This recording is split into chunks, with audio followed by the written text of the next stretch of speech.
Hello, everyone, and welcome back to our channel, English and Beyond. For those of you who are new to my channel, I'm CJ Roy, a retired English teacher with 35 years of teaching experience to senior secondary students, students from different backgrounds, and also across different boards, particularly the CBSE.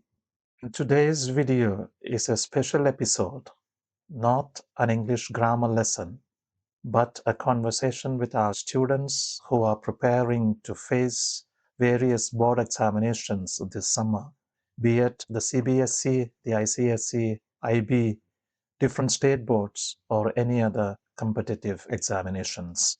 When we speak about examinations, along with it comes tension, worry, stress, anxiety, fear, whatnot.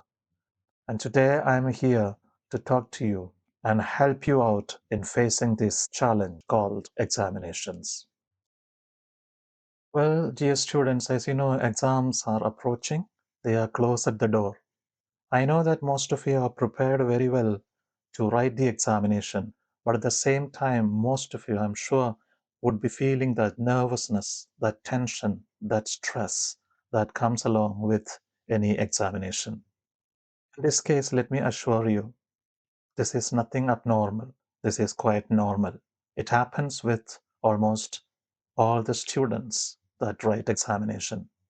Feeling anxious does not mean that you are weak. It simply means that you care for yourself, you care for your life, you care for your future. I want you to remind yourself often, speak to yourself gently. It's okay to feel anxious. I care, that's why I feel anxious. It's okay to feel anxious. I care, that's why I feel in this way. Well, students, your mindset should be positive. Practice positive self talk. Tell as often as you I can do this, I can handle this. Focus on effort, not so much on marks. Giving your best matters more than worrying about the outcome. When you focus on the result, fear has its grip on you. But when you focus on the process, that is your study, when you focus on the effort that you need to put, fear loses its grip. So remember, always focus on the process. Do not focus so much on the outcome. Let the outcome be whatever it is. Leave it. Right now, what you need to do is to focus clearly upon the process of studying. When you focus on the effort you do, you begin to enjoy this whole process of learning. If you focus on the result, you get worried, you get upset, you get dejected, you get panicky, and you underperform. You will not perform to your potential. That's what happens when you focus on the outcome, that is the result. Instead, focus on the effort, focus on the process. Next, I would like to tell you about the power of visualization, imagination or visualization. You need to visualize yourself, you need to imagine yourself walking into the examination hall calmly and then reading the questions in the question paper with confidence and then writing the exam or the answers very clearly. Visualize these things. Let these images come to your mind. Dwell on those images, and then you get motivated from within. So, this visualization also plays a big role when you are appearing for the examination. When it comes to revision, smart revision, and last minute preparation, I want you to focus on important chapters or important concepts. Those students who have studied thoroughly everything, it's not a problem for them. There are also students who might not have done their job up to now very well, or perhaps they have left out certain part of their syllabus and thinking that they would do later. But now I want you all to focus on the important chapters which you feel, the important concepts, the important area in your syllabus where you need to focus, where there is a chance of scoring marks, that area you need to focus clearly. And then when it is preparation time, rather revision time, when the exams are so close, you are writing the examination, or during the gap between two exams, what you need to do is you need to revise and you need to have short revisions. Short revisions, when I say, you need to revise for 15 to 30 minutes max. If you go for long revisions in the last moment, it may not help you. I am not suggesting that you shouldn't do it. You should always do what feels comfortable to you, what you feel is beneficial to you. But then basically, people would say, people those who have experience, people those who know, the educators often say the last minute revisions should be in short sessions of 15 to 30 minutes. Next thing is, as far as possible, do not focus on new topics now. This is what earlier I said also. Some students have left out a certain part thinking that there is no need to study, but now they believe that after whatever they decided to study, they believe or they think that they should go on to the new topics. When your exams are so close, when you are about to write the examination, if you focus on a new topic, that is going to confuse you. It may increase your anxiety, and you may not even perform well, not just in that particular topic, but also the one that you prepared really well. So, as much as possible, do not focus on any new concept or new thought just before the examinations. Next thing is, I want you people to trust your preparation.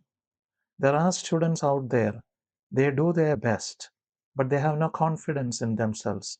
They believe that they have not done it properly. They think that they have not done enough.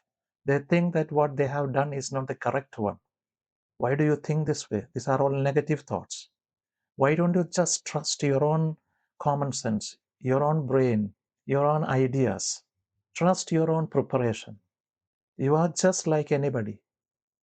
It's not that when you conform to a certain people or start a certain level set by others is correct. No, you are your own master. So you know what you are doing it, and you just need to trust your own ways of doing things. Trust your preparation. Now I want to talk to you about some stress busting techniques that any student could use to reduce the stress, anxiety, or the tension. First and foremost, one is breathing deeply, a breathing exercise or a meditation. When I say meditation, don't think that you need to be like a sannyasi or sadhu, go to the Himalayas and sit there and meditate. No, it's very simple. Whenever you feel tensed, all that you need to do is focus on your breath. Take a few breaths, deep breaths. This you could practice when you are in the examination hall, when you are handed down the question paper, and just before you go through that, you could just do some breathing exercise without making it very obvious, without disturbing or without attracting undue attention to you, quietly within yourself. And then when you sit down to study, please make sure that in between you get up, you stretch your muscles, your body, and or else go for a short walk, a quick walk. All these things will help you because your body has to be in top condition if your mind has to perform. As it is said, a sound mind in a sound body always. Take some positive breaks next. What I mean is, in between your studies, in between your revision, you need to take a very short break and then do something that you love to do. Maybe listening to music or simply going outside for a while, just a very quick break. This will help you also greatly. All these steps will help your mind remain calm and alert. That we discussed today, when you do that, and finally, when you go to the examination hall, when you sit there to write the examination, you need to take care of certain things. What I mean is the presentation part. Imagine you have done all your work, wonderful work, your hard work, everything you have done. But when you go to deliver it in the examination hall, that particular day, what you write on the paper in black and white is going to decide your fate. So, what should you do? You need to learn to present your answers properly. So, let me now discuss about certain presentation tips, how you must write your answers. I'm sure this will be very useful to you. So, listen carefully. First and foremost, neat and clear handwriting, and it creates a positive impression altogether. I know that all of us cannot write in a beautiful artistic way. Doesn't matter. That doesn't matter at all. But what you need to know is you need to write legibly. Legibly means readably. People, the examiner, the evaluator, the teacher, whose hands your paper goes into, must be able to read what you have written. That is very important. It may not look very beautiful. It's okay. All of us cannot write in a beautiful artistic way. But then all of us must write legibly, clearly, so that one can read what we have written. And that is very important when it comes to presenting your paper. Next thing that I would like to discuss here is it's a very serious thing. Often I have seen in my life students making this mistake of writing the wrong question numbers. Now, let me explain that one. First and foremost, make sure that you follow the exact question number that is given in the question paper. If they are given Roman letters, Roman letter. If they are given 1, 2, 3 numerals, okay. If they are given ABC in capital letters, you should write exactly ABC in capital letter. If they are given in small letter, it's okay. So whatever may be the numbering pattern that is given in your question paper, exactly that numbering pattern you need to follow. This is very important. I have often seen students writing their own numbers. Question paper, there may be alphabet numbers, but they write Roman numbers. So that is not acceptable at all. It creates a lot of confusion. It makes the examiner mad. And if you make the examiner mad, imagine what is the result. He's not going to give you marks. So that is the case. So please make it a point that you follow the question patterns given in your question paper. And then we have mostly I have seen that in a paper there are sections, different sections. By all means, write those sections, section A, section B, section C. CBSE and all allows you people to start with any section. Okay, maybe the easier question you might start earlier. So suppose in English, if I take for CBSE, first we have reading section, then writing section, and then we have C literature section. Remember, you are allowed to start with any section, but the important thing is once you start with a particular section, you have to follow that same question number pattern. You shouldn't change the pattern. I mean, you cannot go to question number 1 and then 3, then 2.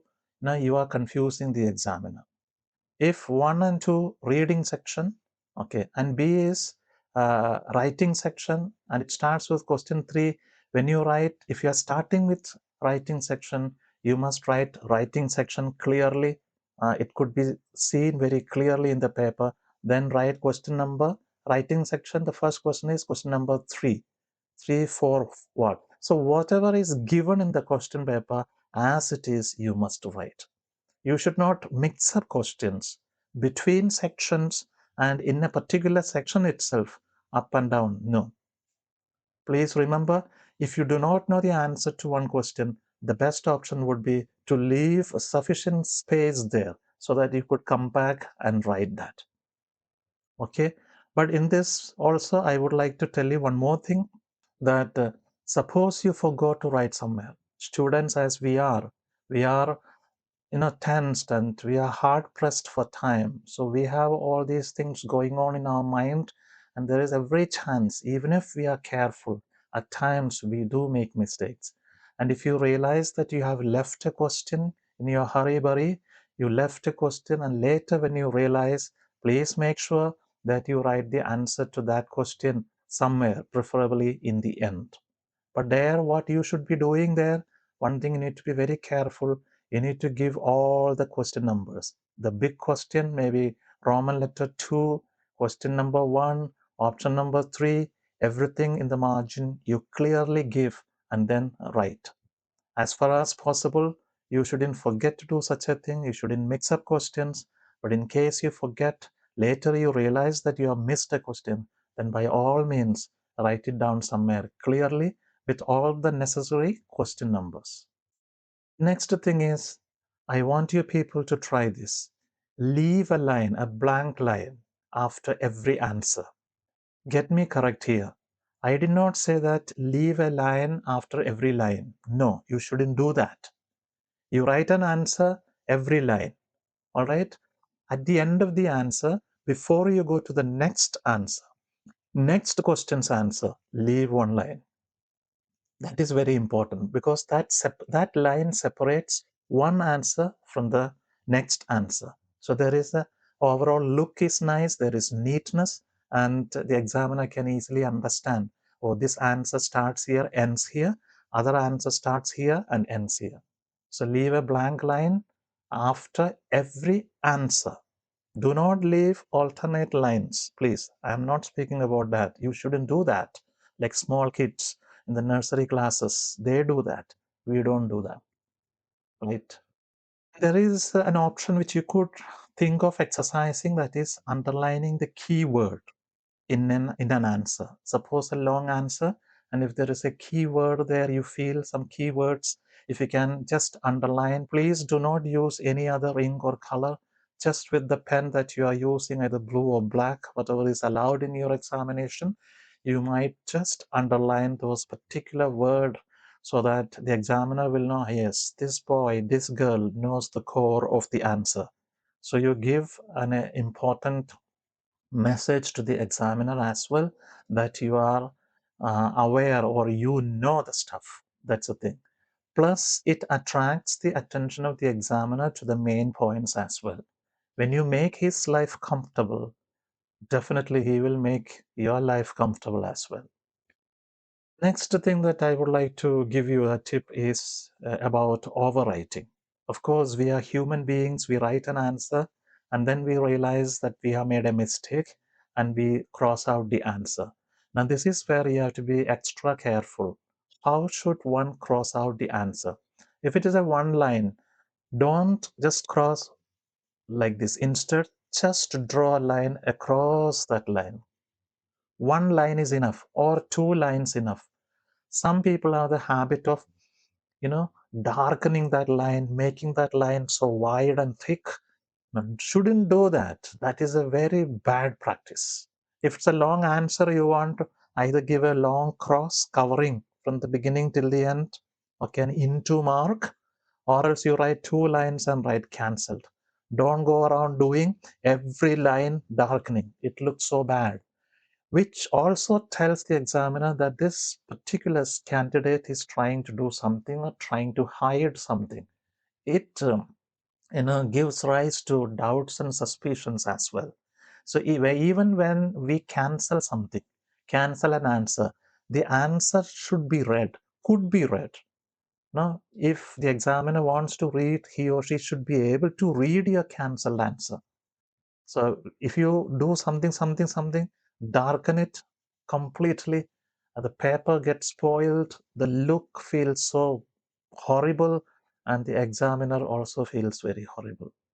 So please don't do that. Just cross out, as I told you. Next, let's discuss about the time management.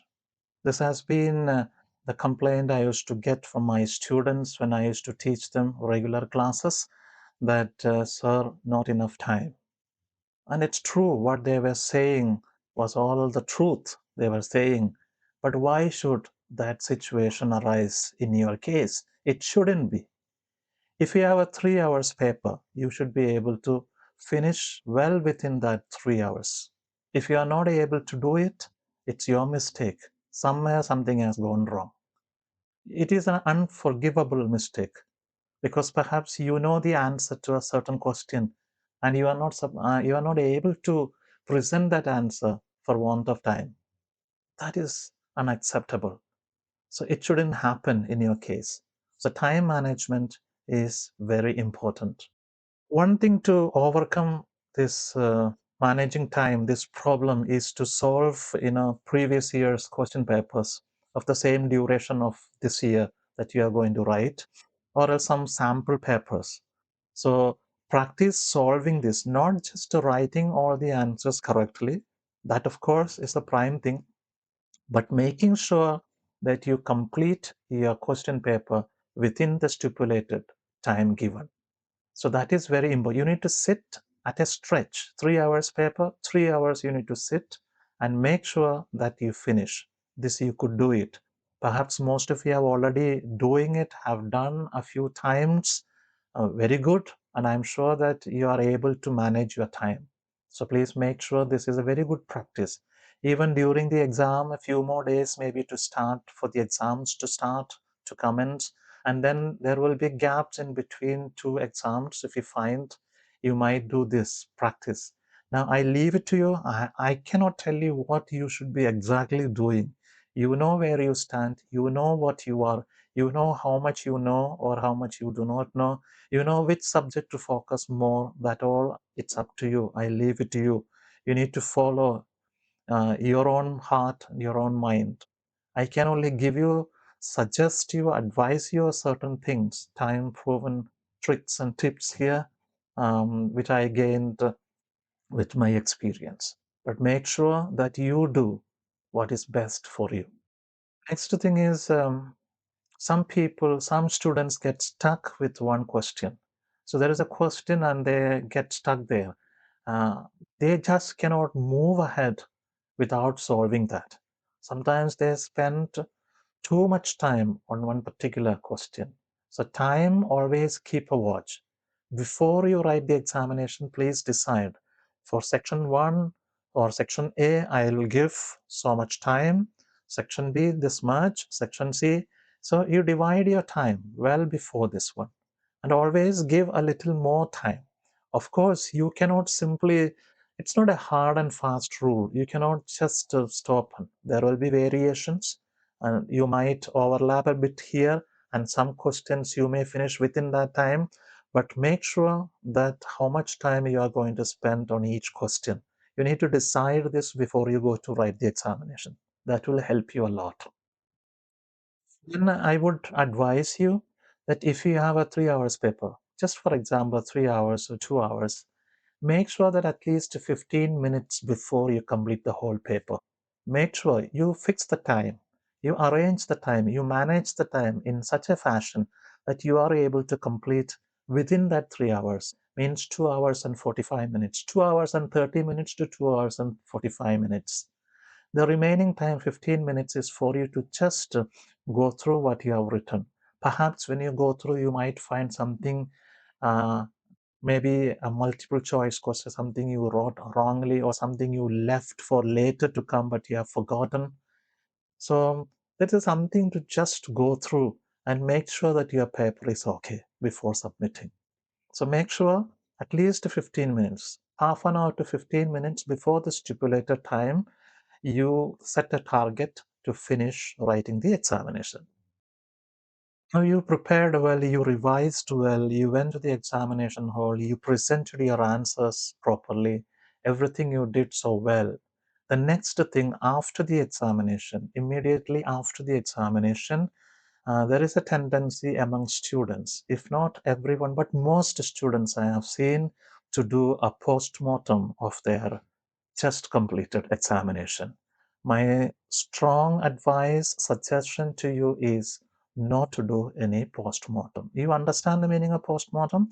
After the exam, you go to your friends, you discuss the answer. What did you write? What is the use of this one? Whether you wrote the wrong answer or you wrote the correct answer, it's not going to help you now. You cannot go back and write. Your paper has already been submitted. So if you do this post-mortem, there is a chance that you will get dejected, disappointed, frustrated, angry with yourself because something you knew very well and then you wrote it wrongly when your friends tell you, and you become very upset, and that's going to directly affect your next examination. So my strongest advice to each and every one of you, dear students, is not to do a postmortem. As far as possible, not to do a postmortem immediately after the exam. Maybe you could do this after, once you finish all your examinations. But if you are so smart, you are a topper, and then you know that you wrote well, and you just go through and calculate your marks individually, that's fine with those students. But with most students, this is not a nice thing. Which one? Doing a post-mortem. Okay, checking the answers, the questions again. Forget it, and then go and focus on the next examination. That is what you should be doing. As I speak to you, what comes to my mind now is another problem that most of us face, most students face, that is the parental and school pressure. How to handle parental and school pressure. Now, this parental pressure, or the school, the teachers, the principal, for the school and teachers, it's their prestige that you do well, okay? And of course, genuinely, teachers feel that, believe or want their students to perform well. Parents want their children to be the best. So you need to first and foremost understand this pressure from the parents actually takes place because the parents are concerned about you. Their intentions are good. They care for you. They concern for you. So once you understand this, then you will be able to accept their demands or rather whatever they are saying. You will be able to cope with that. Sometimes, high, huge expectations from them. But understand it's not for your bad that they are doing it, asking or demanding such things. It's for your good. That's what they believe. Perhaps that is a problem for you. I understand. I sympathize with you. But remember, they are not doing it because they want to do it and create trouble for you. They do it because they love you, they care for you, they are concerned about you. That's the reason. Once you know this simple fact, then you will be able to take their criticism, their questionings, their demands properly, positively. Dear students, you need to communicate openly with them. You must learn to communicate openly with parents and others, school or teachers. What do I mean by communicate openly? It's not shouting at them, it's not showing your face. It's simply that you need to, in a calm way, try to be calm and just to try to convince them that you are doing your best. Okay?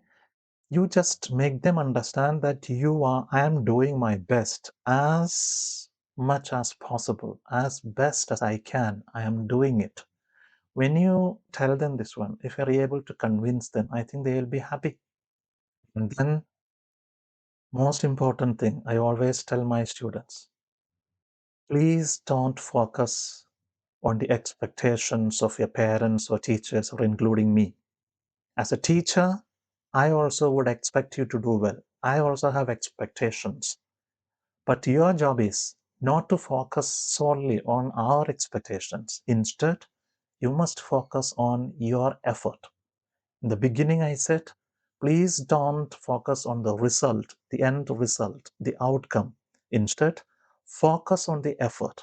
That matters more. If you focus on your effort and go ahead, you will feel happy, calm, and quiet and confident. But if you focus on the result, if you focus on the expectations of others, then you are going to lose yourself. You are going to be upset. You're not going to perform. You're going to underperform. So the best thing is to focus on your effort, not on the expectations of others. Next, let me also speak something about taking care of yourself. So first and foremost, a student is to get enough rest, enough sleep. But I'm sure most of you these days, you lose your sleep, you do not sleep. That's going to directly affect your performance. Whatever may be the case, make sure that you get enough sleep. Now, when I say enough sleep, we often get to hear people say that a person needs to have 8 hours of sleep. No, that's not correct. It depends on people to people and also situations. So I will not ask you to sleep for 8 hours, much less maybe, but make sure that you get sleep. And during the day, now you have preparatory off, maybe most schools must have given you that one. And you said, if you wish, sleep for a while, 15 to a cat nap, what we call 15 to half an hour in. If you sleep, it's okay, but make sure that you don't overdo that. That's the thing. It is eat healthy, simple food, drink a lot of fluid, water. It's not that I'm saying you buy from the market all the packaged juice and things like that. No, please don't. Simple food, Protein-rich food, people say it always aids your memory. Protein-rich food, simple food, enough food, neither overeating nor undereating. And then please don't compare yourself with others. In your class, there may be, wonderful students, your friends, what they are doing, what she's doing, what he's doing. He's doing well. I'm not able to catch up. Please, why do you compare? Our journey is our journey. Okay? Your journey is your journey. And you have to travel. You have to complete your journey. So comparison has no place. Others will do what they can. You will do what you can. Focus on your own preparation. Trust your preparation. Focus on your own growth. Focus on your own effort. Remember, exams do not define your worth. Your sincere effort always matter. You have prepared. You are capable. And I say you will succeed. Well, that's all I wanted to share with you today. And this channel, English and Beyond, is just beginning. It's a new channel. Over the coming months, I will be sharing a lot of grammar lessons on this channel to support your learning journey. Today, I simply wanted to talk to you as a teacher to reassure you and guide you through this crucial phase. And if this message has helped you, please share it with a friend who may be anxious as well. And if you wish to continue learning English with me, you are most welcome to stay connected with this channel, English and Beyond. Have any questions, doubts, or need advice? Please feel free to write in the comment section and clearly mention what help you would need. I will try my best to guide you. I'll be here guiding you step by step. And finally, all the best for your examinations. Stay calm, stay confident, and take care.